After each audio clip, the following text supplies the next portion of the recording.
Hey everyone, welcome to another session of CeerazzleDazzle Physics. In today's session, we're going to be talking about stopping distances. So, what is the stopping distance? Let's say, for example, you're driving a car, then all of a sudden you spot someone in the road. Obviously, you've got to apply the brakes and bring the car to a halt. So the car must hopefully stop here. So the car stops here. Yeah? So the velocity is 0 at the end because it's not moving. The stopping distance is equal to the overall distance it takes for a vehicle to stop. So the overall distance it takes for a vehicle to stop. Wonderful. Let's look at it in a bit more detail. There are two factors which affect the stopping distance. Right, so here they are. The stopping distance is equal to the thinking distance plus the braking distance.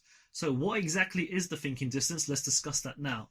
Okay, so let's look at this scenario to identify what the stopping distance is. So you're in the car and you spot the hazard. Oh no!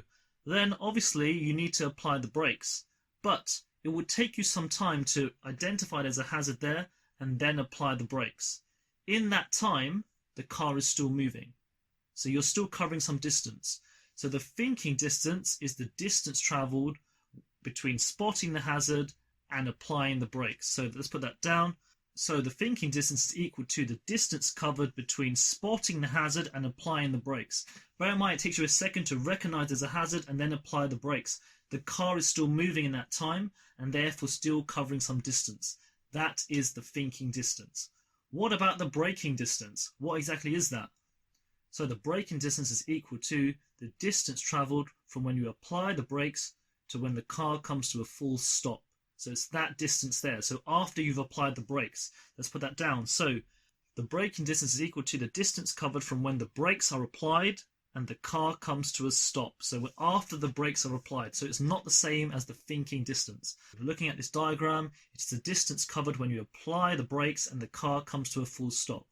So that's the reason why, look carefully at the top, the total stopping distance is the addition of the thinking distance plus the braking distance. So you need to add them both together to work out the stopping distance. So once again, little recap, mini recap. The stopping distance is equal to the thinking distance plus the braking distance. The thinking distance is the distance covered between spotting the hazard and applying the brakes, and the braking distance is equal to the distance covered from when you've applied the brakes and the car comes to a full stop.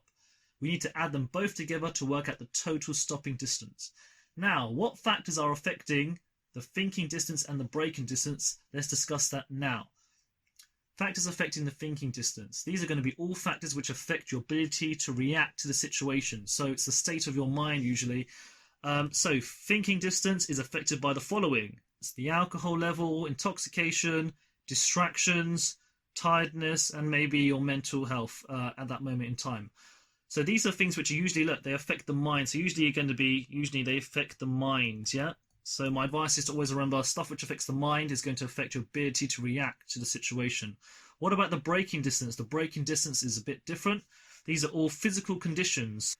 So these factors affect the braking distance, the condition of the tires, the road surface, the quality of the brakes, the weather conditions.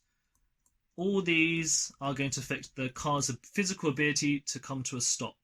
Right, there's one which is in both categories. So these ones affect the thinking, these ones affect the braking. So these are all physical, yeah, physical conditions.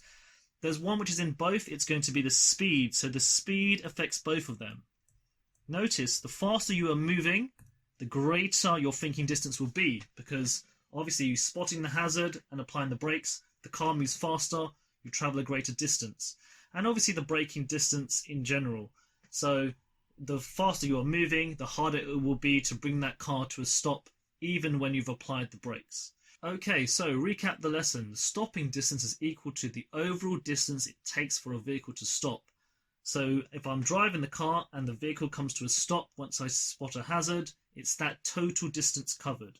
The stopping distance is made up of two things. It's made up of, number one, the thinking distance. The thinking distance is the distance covered between spotting the hazard and applying the brakes. The braking distance is different. It is the distance covered from when the brakes are applied and when the car comes to a complete stop. The factors which affect the thinking distance are alcohol, intoxication, distractions, tiredness, mental health, and drugs and speed. Factors which are affecting the braking distance are the condition of the tyres, the road surface, the quality of the brakes, and the weather conditions, and also the speed. And that's it for today's session. I shall see you next time for more cool physics. Don't forget to subscribe and like all my videos. Goodbye.